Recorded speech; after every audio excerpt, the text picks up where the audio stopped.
Hey everyone, welcome back to the channel, and for a change we're not in the cupboard. This is a little bit of a side project, still 009 related, but this was basically a challenge that my partner set me,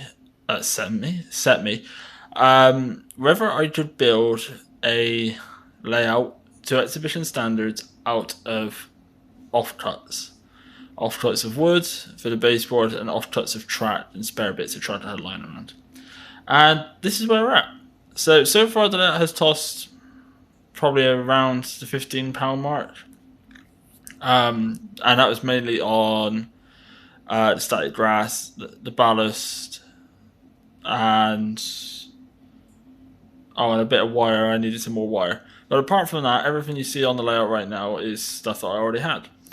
So obviously, people who've watched other videos, this is my Cheltenham station off of the sort of train room layout that is around the room. I've taken it because that fit really nice there, and I wanted to change the one on the other layout. So that's obviously where the station's. Well, that's actually now stuck down. I'm thinking of having the sign there, like a planter underneath, etc., some flowers. As we come along the layout, obviously I've got my water tower there. That line has a switch. As you can see, there's a break in the track just there.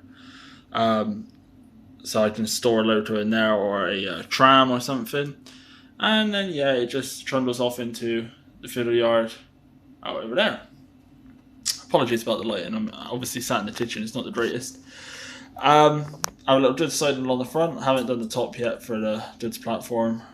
But to be honest, I've just been kind of concentrating on getting the track work done, because along this end I actually have a working traverser, set to plate that is all controlled by wire and tube method for ease of access at exhibitions, etc., and the use.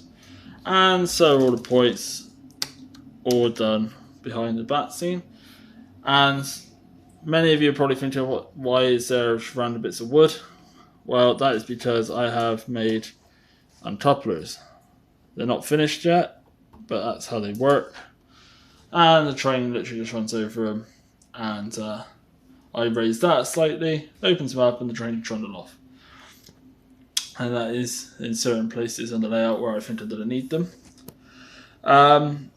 Since I've ballasted and everything, I haven't really done any more scenery. I got to make another hill to do behind here to kind of mirror that across there. Obviously I've got the hill here, some hills there. Currently we have the Baldwin on the line over the England class, and purely because I wanted to just see.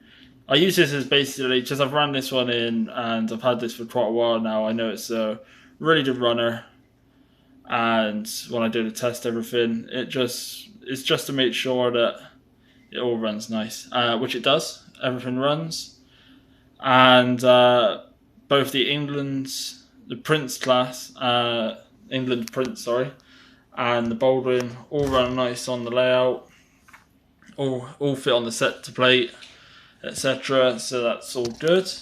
And what I have been doing is making up some 3D printed carriages that I bought off of well-known market site.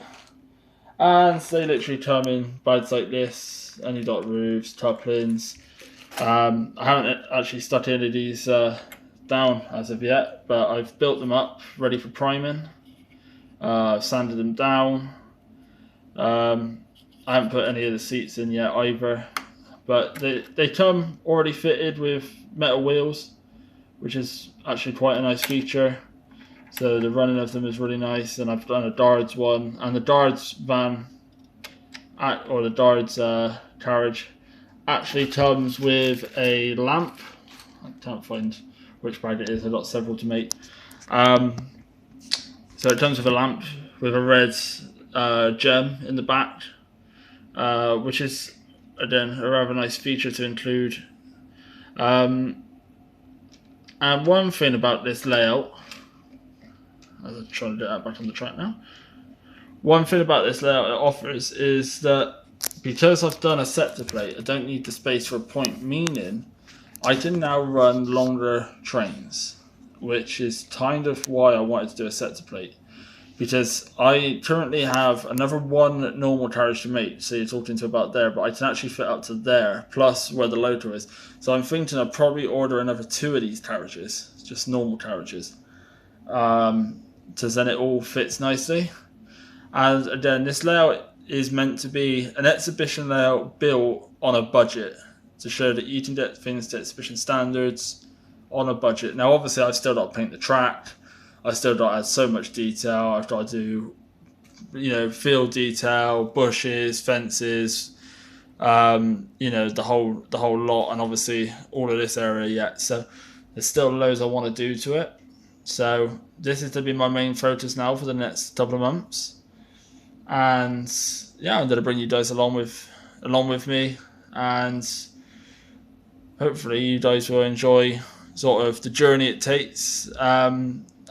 Hopefully after April, it will have its first show around in May, and obviously Titfield went in November, so I got a good sort of feel of how the exhibitions are and running a layout at an exhibition rather than just wandering around and looking at layouts.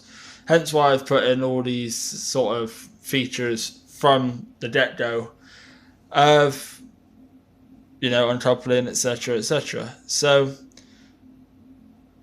yeah, basically, guys, that's where I'm kind of at. I've kind of brought you up to date. I'm going to put a couple of pictures, if I can, sort of the build process, building stages, as it were, of the layout. And yeah, if you have enjoyed, guys, leave a like, let me know what you think in the comments, subscribe to the channel, and I'll be back soon with another update of the small Morley layout. Cheers, guys, catch you later.